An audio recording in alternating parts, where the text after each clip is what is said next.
নমস্কাৰ। আজি সোণ হৰিণৰ পঞ্চম খণ্ডটি পঢ়িবলৈ ওলাইছোঁ, পাঠ কৰিবলৈ ওলাইছোঁ।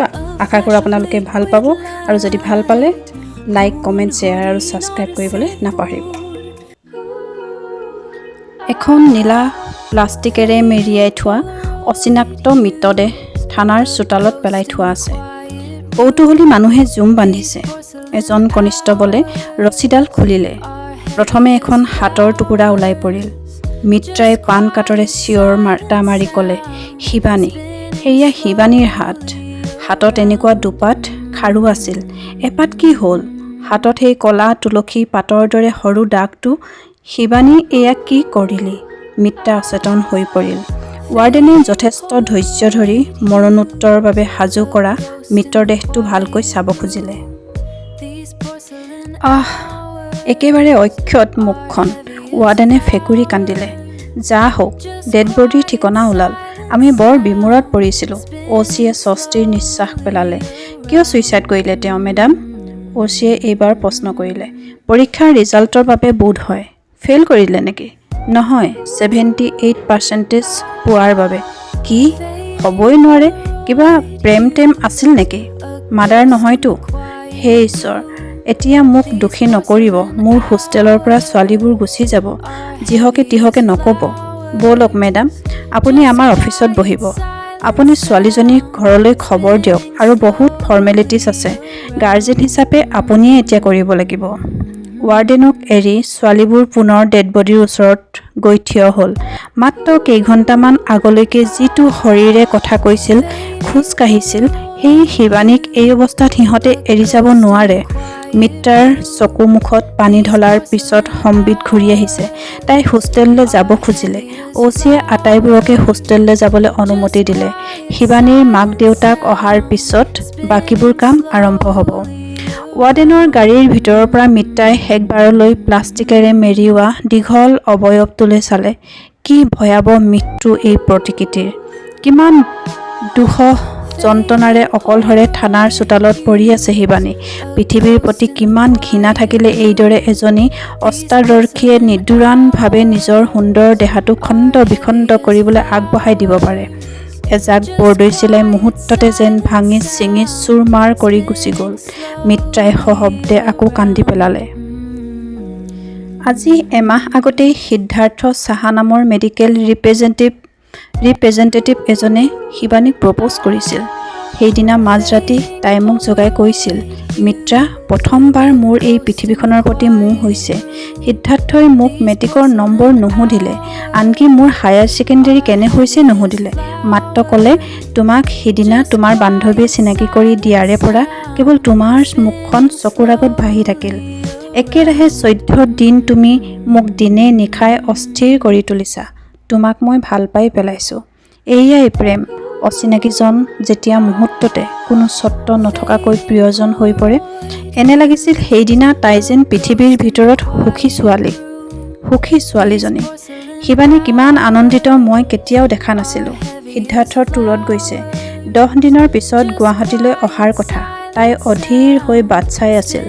মিত্ৰাই অসংলগ্নভাৱে কথাবোৰ কৈ গ'ল।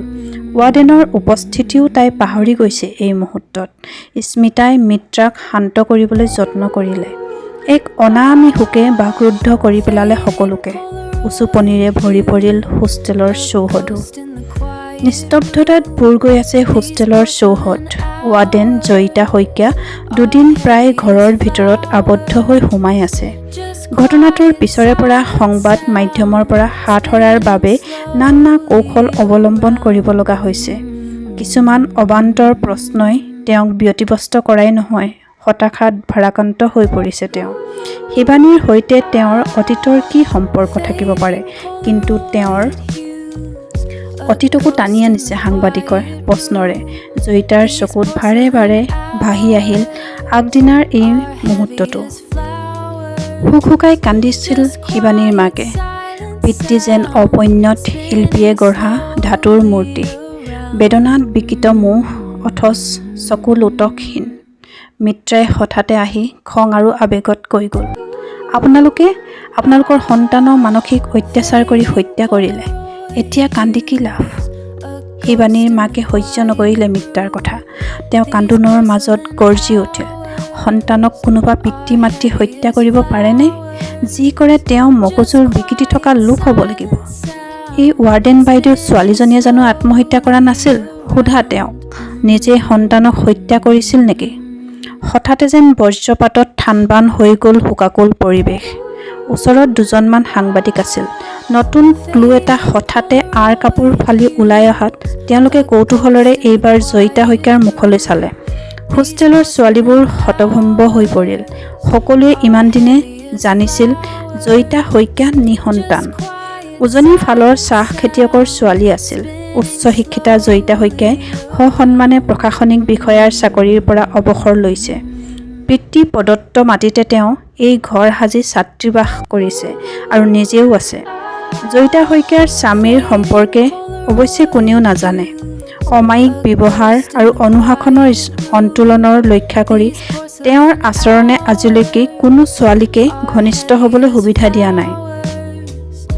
সকলোৱে অবাক হৈ ৱাৰ্ডেন জয়িতা শইকীয়াৰ মুখলৈ চাই আছে। বয়সে চুবলৈ ভয় কৰা জয়িতা শইকীয়াৰ মুখমণ্ডলৰ গাম্ভীৰ্য যেন অলপ খহি পৰিছিল। তেওঁৰ সুগঠিত নাকৰ আগত আৰু কপালত ঘাম বিৰিঙি উঠিল। নাকৰ বাহিৰে উশাহ নিশাহৰ স্পষ্ট যাতায়ত সকলোৱে চকুত পৰিল।